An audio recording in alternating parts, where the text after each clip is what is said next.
Orar sin desanimarse. La parábola de Jesús nos presenta, queridos hermanos, este domingo dos personajes. El primero es un juez cuyo deber es el de proteger a los débiles y a los indefensos.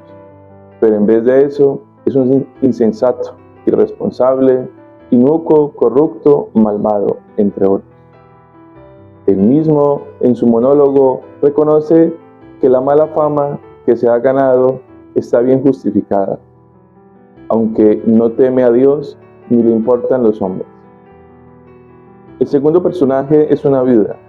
En la literatura del antiguo Medio Oriente y en la Biblia es uno de los símbolos o prototipos de la persona indefensa, junto con el huérfano, el pobre, el inmigrante, expuesta a los abusos y fraudes que, teniendo en cuenta su condición, no puede contar con ninguna ayuda o mediación, más que el Señor. El libro del Eclesiástico, queridos hermanos, se mueve frente a esta condición y amenaza al que abusa de ella. Dios es justo y no favorece a nadie contra el pobre.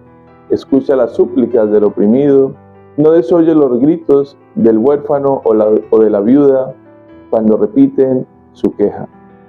Mientras corren las lágrimas por sus mejillas, y las lágrimas se añade el gemido de sus penas, consiguen su favor y su grito alcanza las nubes. Nos recuerda allí Eclesiástico capítulo 35, versículo 15 al 21.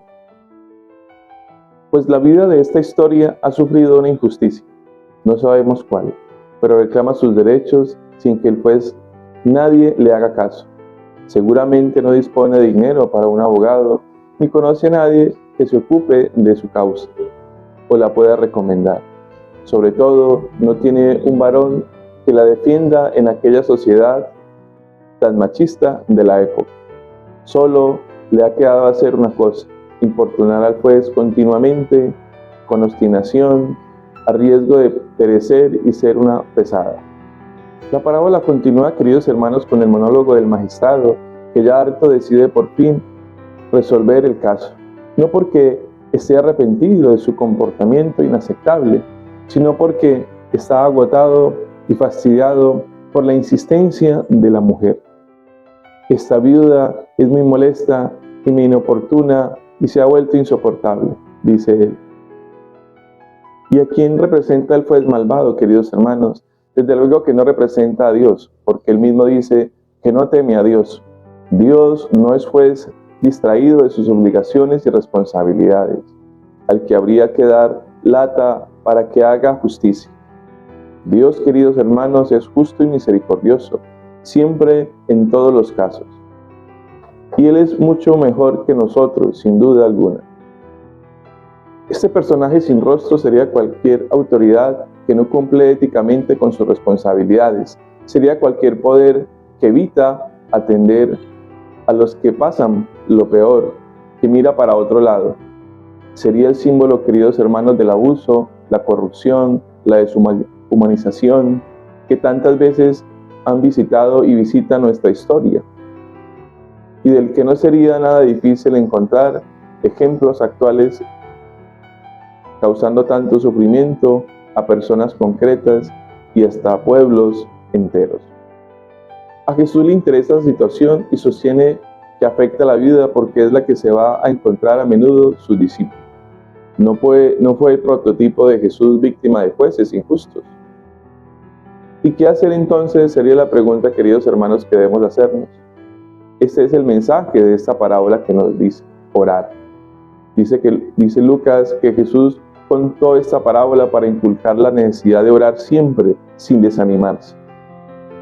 La oración en ningún caso puede pretender forzar a Dios para hacer nuestra voluntad. Sería una insensatez, por no decir otra cosa, que pretendamos cambiar la voluntad de Dios. Es más bien al revés. Ya lo decía San Agustín: la oración no es para mover a Dios, sino para movernos a nosotros, dice ahí en su carta a Proa. Orar sin desanimarse, queridos hermanos, mejor que sin desfallecer.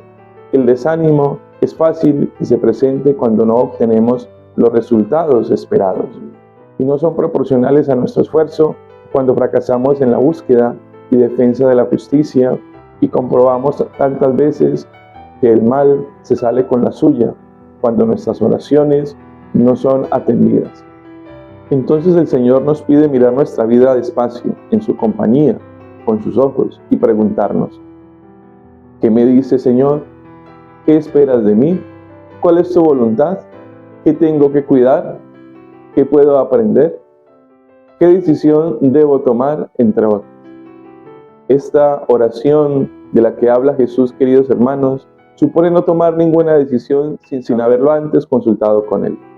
Significa no pasar página, sino la pasa Él. Si rompemos o prescindimos de esta relación permanente con Dios, si para utilizar la imagen de la primera lectura que escuchábamos, dejamos caer los brazos, inmediatamente los enemigos de la vida y de la libertad saldrán ganando. Enemigos que se llaman pasión, enemigos que se llaman impulsos incontrolados, reacciones instintivas, intereses de quien sea, presión del ambiente, entre otras realidades. Ya lo advirtió Jesús en vísperas de su pasión: velad y orad para no caer en tentación. Para ayudarnos en esta tarea, queridos hermanos, nos decía hoy San Pablo: toda escritura es inspirada por Dios y además útil para enseñar, para arguir, para corregir, para educar en la justicia, a fin de que el hombre de Dios sea perfecto y esté preparado para toda obra buena.